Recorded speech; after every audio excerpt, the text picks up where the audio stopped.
Et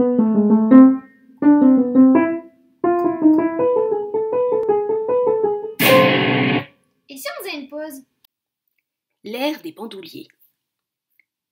Ce nom fait immanquablement penser à notre expression moderne portée en bandoulière. Et il y a effectivement un rapport. Le mot bandoulier désignait autrefois un brigand qui volait dans les montagnes.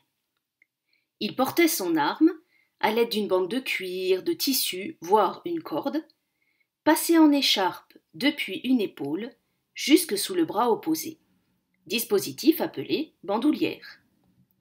La bandoulière pouvait aussi désigner un attirail proche, un baudrier servant à transporter une arme à feu, ou la poudre et les balles nécessaires pour la charger.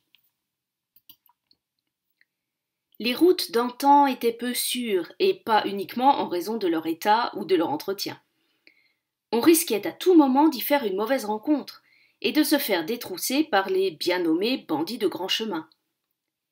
Il pouvait être dangereux de voyager à pied, même si l'on avait peu de biens à se faire dérober.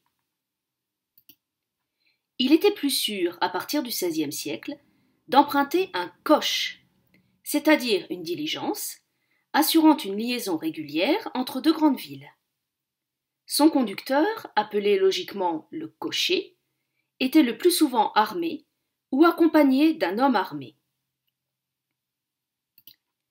Le tout trouvera son prolongement naturel sur le continent américain au XIXe siècle, les colons exportant la technologie et les mœurs de leur continent d'origine.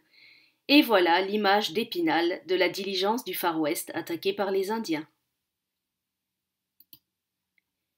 D'autres ères en France rappellent cet état de fait. Citons l'ère de la briganderie et l'ère des griperies, c'est-à-dire des vols, des pillages.